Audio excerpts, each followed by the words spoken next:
जय हिंद साथियों। कोरोना ने न सिर्फ देश बल्कि पूरी दुनिया की तस्वीर ही बदल कर रख दी है और अब आलम यह है कि इस तस्वीर के रोज नए नए रंग हमें देखने को मिल रहे हैं। आपको बता दें कि पिछले कुछ दिनों से सोशल मीडिया पर भर्तियों को लेकर बड़ी बड़ी खबरें वायरल हो रही हैं और ये खबरें ऐसी हैं जो युवाओं में उथल पुथल मचा देती हैं। अब कल की ही बात करें तो कल भर्तियों को लेकर एक ऐसी खबर वायरल हुई जिसने युवाओं में हड़कंप मचा दिया। आपको बता दें कि सोशल मीडिया पर एक खबर वायरल हो रही थी जिसमें भारत सरकार यानी केंद्र सरकार की ओर से एक नोटिफिकेशन, एक लेटर जारी किया गया है जिसमें बताया जा रहा था कि अब आने वाले कुछ सालों तक के लिए सरकार ने सभी सरकारी नौकरियों पर रोक लगा दी है।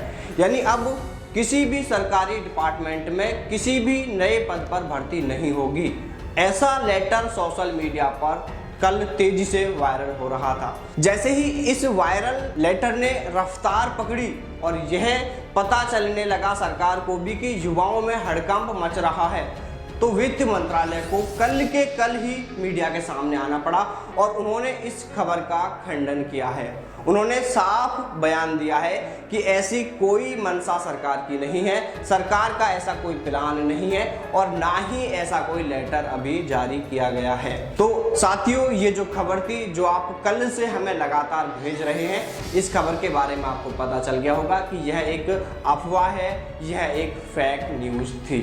अब बात करते हैं मथुरा सेना भर्ती को लेकर। उत्तर प्रदेश का एक जिला है मथुरा। मथुरा में सेना भर्ती करीब 2 से 2.5 साल हो चुके हैं, अभी तक नहीं हो पाई है।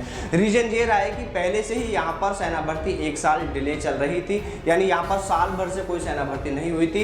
एक भर्ती होने भी वाली थी, होली से कुछ दिन पहले ये भर्ती थी, लेकिन वहाँ के जो डीएम है उन्होंने होली महोत्सव को लेकर, क्योंकि आप भी जानते हैं कि मथुरा की जो होली है वो बहुत अच्छे तरीके से मनाई जाती है, वहाँ का जो महोत्सव है, जो पर्व है वो बहुत अच्छे से मनाया जाता है, इसलिए इस सेना भर्ती को आगे बढ़वा दिया गया था। और उसके बाद से अब हालात ये हैं कि कभी कोरोना तो कभी कुछ दूसरे कार्यों को चलते यह सेना भर्ती अब बीरबल की खिचड़ी बन गई है। यानी अब यह पकने में ही नहीं आ रही है, अब यह सेना भर्ती होने में ही नहीं आ रही है। तो साथियों, अब मथुरा सेना भर्ती को लेकर भी आज सोशल मीडिया पर एक लेटर वायरल हो रहा है। अभी कुछ साथियों के जस्ट हमारे पास में फ़ोन कॉल्स आए हैं, उन्होंने कहा है कि सर मथुरा सेना भर्ती को लेकर एक लेटर आया हुआ है और उसमें यह बताया जा रहा है कि 16 सितंबर से ऑनलाइन आवेदन शुरू हो जाएंगे। यानी मथुरा सेना भर्ती रैली को लेकर जो आगरा एआरओ की ओर से करवाई जाती है उसके ऑनलाइन आवेदन अब 16 तारीख से शुरू होना इस पत्र में बताया जा रहा है। युवाओं का कहना है कि सर क्या इस तरह की कोई न्यूज है, कोई ऑफिशियल, कोई आधिकारिक इस तरह की जानकारी है? तो मैं आप सबको बताना चाहूँगा साथियों कि ऐसी अभी तक आधिकारिक तौर पर तो कोई जानकारी नहीं है। फिर मैं युवाओं से ये और कहना चाहूँगा कि आप किसी भी खबर पर बिलीव करके बैठ जाते हैं, किसी भी खबर को लेकर बैठ जाते हैं। देखिए, आपके पास में किसी भी खबर को पुख्ता करने के लिए 2 तरह के माध्यम होते हैं। या तो वह खबर एक ऑथेंटिक, एक आधिकारिक जो मीडिया प्रेस है उसके थ्रू, उसके हवाले से कहीं पर भी कोई प्रसारित की गई हो, कहीं पर भी कुछ पब्लिश की गई हो। अदरवाइज जिस भी डिपार्टमेंट की हम बात कर रहे हैं या जिस भी डिपार्टमेंट से रिलेटिव वह न्यूज़ है, तो आप उसकी ऑफिशियली वेबसाइट पर जाकर देख सकते हैं क्या वहाँ उसकी आधिकारिक जो वेबसाइट है वहाँ पर ऐसी कोई इन्फॉर्मेशन है या नहीं है। इससे आपकी जानकारी पुख्ता हो जाएगी। फिर भी हम युवाओं के इन मैसेजेस का जवाब दे रहे हैं, आपको बता रहे हैं क्या खबर गलत है, क्या सही है।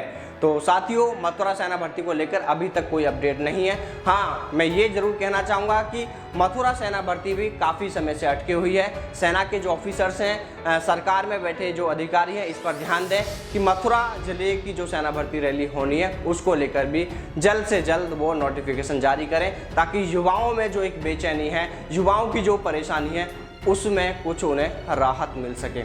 अगली बात करते हैं अब नागौर सेना भर्ती को लेकर। देखिए, नागौर सेना भर्ती रैली को लेकर युवा कुछ नाराज हैं तो कुछों को कुछ राहत मिली है।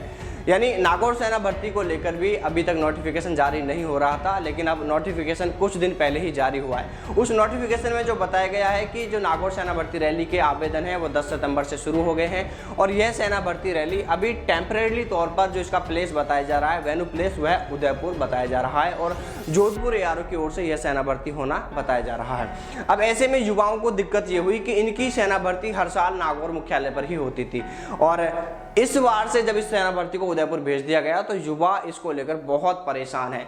दरअसल हुआ यूं कि इस मुद्दे को लेकर हम भी लगातार आपकी आवाज़ उठा रहे हैं, आपकी आवाज़ को बुलंद कर रहे हैं। और उसके बाद में जब राजस्थान पत्रिका में ये खबर प्रकाशित हुई तो जो नागौर सांसद हनुमान बेनीवाल हैं, उन्होंने इस मुद्दे को पूरी गंभीरता से लिया है। हनुमान बेनीवाल जो नागौर सांसद हैं, वह आपके लिए लगातार प्रयास कर रहे हैं। आप खुद भी इस चीज़ को जानते हैं। पहले उन्होंने यहाँ से पत्र लिखा था राजनाथ सिंह को। पत्र के बाद में उन्होंने कहा था कि मैं व्यक्तिगत तौर पर उनसे मुलाकात करूंगा। फिर हनुमान बेनीवाल खुद दिल्ली पहुंचे और उन्होंने रक्षा मंत्री राजनाथ सिंह से सेना भर्ती नागौर में कराए जाने को लेकर भी चर्चा की थी, और इसकी खबरें आपने अखबारों में भी पढ़ी थी और उनकी वीडियो फोटो भी आपने इस तरह के देखे थे। जब इसके बाद में, इस मुलाकात के बाद में, इस नागौर सेना भर्ती रैली को उदयपुर में कराने का जब नोटिफिकेशन आया, जब सांसद को यह पता चला, हनुमान बेनीवाल को यह पता चला कि नागौर सेना भर्ती को लेकर जो नोटिफिकेशन जारी हुआ है उसमें वेन्यू स्थल अभी टेम्परेरी तौर पर उदयपुर बताया जा रहा है, तो वह उसी दिन शाम को यहाँ से रवाना हो गए दिल्ली के लिए। और उन्होंने यहाँ तक कहा है कि मैं इस मुद्दे को जो रक्षा मंत्रालय की स्थायी समिति है उसमें उठाऊंगा। उन्होंने अगले ही दिन यह मुद्दा रक्षा मंत्रालय की जो स्थायी समिति है वहां पर इस मुद्दे को उठाया। नागौर सेना भर्ती रैली को लेकर, नागौर में ही कराने को लेकर वहां पर भी उन्होंने पत्र दिया। ऐसी खबरें भी आपने देखी। इतना ही नहीं, नागौर सांसद हनुमान बेनीवाल ने तो यहां तक कहा है कि अगर जरूरत पड़ी तो वो इस संबंध में प्रधानमंत्री नरेंद्र मोदी जी से भी मुलाकात करेंगे। अब आप खुद सोच लीजिए कि युवाओं के लिए वह क्या नहीं कर रहे हैं। एक्चुअली आप सब समझते हैं कि उनके हाथ में नहीं है कि वो नागौर सेना भर्ती को नागौर में करा दें। ये पावर उनके पास में नहीं है।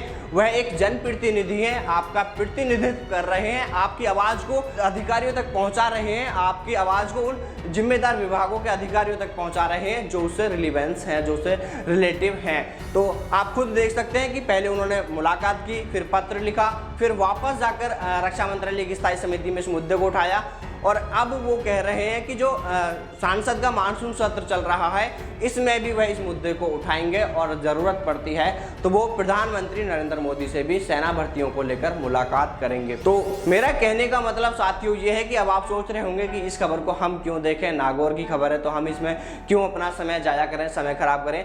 मेरा उद्देश्य सिर्फ इतना है साथियों, इस बात को बताने के लिए, यदि आप सभी युवा अपने अपने जिलों के जनप्रतिनिधियों से, अपने अपने तहसील के जनप्रतिनिधियों से, अपने अपने अधिकारियों से, कलेक्टरों से जाकर पत्र लिखें, उन्हें प्रेशराइजर करें, उनसे कहें कि हमारी भर्ती भी शुरू कराई जाए, हमारी भर्ती को लेकर भी नोटिफिकेशन जारी किए जाएं। जैसे नागौर सांसद हनुमान बेनीवाल इस मुद्दे को लेकर रुचि ले रहे हैं, ऐसे ही यदि दूसरे जनप्रतिनिधि भी इन मुद्दों को लेकर रुचि लेंगे तो उम्मीद है कि आपकी भर्तियों को लेकर आपको सकारात्मक परिणाम मिलेंगे और आपको सेना भर्ती के बारे में जल्द से जल्द इस बारे में भी जानकारी मिल सकेगी। यानी जो साथी ये कह रहे हैं कि अभी तक तो हमें यही नहीं पता हमारी सेना भर्ती कब होगी, तो आप इन संबंधों में देश के जितने भी राज्य हैं, उन राज्यों के जितने भी जिले हैं और फिर तहसील स्तर से, यानी जो भी जहां सेना भर्ती की तैयारी कर रहे हैं युवा, वह सभी युवा अपने अपने जनप्रतिनिधियों को, कलेक्टरों को, इनको सबको ज्ञापन दें और इनसे कहें कि हमें स्थिति स्पष्ट करके बताएं आखिर सेना भर्ती कब शुरू होगी। हम तैयारियां छोड़ दें या तैयारियां जारी रखें या किसी दूसरी जॉब की तैयारी करें। सेना भर्ती होंगी या नहीं होंगी, होंगी तो कब होंगी, अगर होंगी तो क्या उसमें जो हम ओवर एज हो गए हमें छूट मिलेगी उम्र में या नहीं मिलेगी। अगर उम्र में छूट मिलती है तो ही हम आगे की तैयारी जारी रखें, अदरवाइज इस तैयारी को बंद कर दें ताकि आपका समय भी खराब ना हो। तो इसलिए साथियों, सभी साथी अपने अपने जनप्रतिनिधियों से इस मुद्दे को लेकर चर्चा करें, उन्हें बताएं कि हमारी बड़ी समस्या है और हमें सिर्फ इतना बता दीजिए, हमें सरकार से इतना बता दीजिए कि सेना भर्तियां कब से शुरू होंगी, या फिर हमारे जो अभी आवेदन ही अटके पड़े हैं, जो सेना भर्ती को लेकर अभी तक हमारे ऑनलाइन आवेदन ही शुरू नहीं हुए, आप वह वैकेंसीज ही करवा दीजिए, आप उन आवेदनों को शुरू करा दीजिए ताकि हम भी ऑनलाइन आवेदन कर सकें और हमें यह विश्वास हो जाए कि अब हम ओवर एज नहीं होंगे, हमारे आवेदन भर गए। तो साथियों, सेना भर्ती को लेकर बहुत सारी अफवाहें आपको मिल जाएंगी सोशल मीडिया पर देखने के लिए। एकमात्र ये आपका डी न्यूज़ चैनल है जो आपको सही और सटीक और समय पर और सबसे पहले जानकारी उपलब्ध कराता है। तो साथियों, आपका ये विश्वास ऐसे ही बना रहेगा और हम भी आपके लिए ऐसे ही जुटे रहेंगे। चलिए फिर मुलाकात करते हैं आपसे सेना भर्ती से जुड़ी एक और नई खबर के साथ। तब तक दलालों से दूर रहें, सावधान रहें, अपना और अपनों का ख्याल रखें। जय हिंद, जय भारत, वंदे मातरम।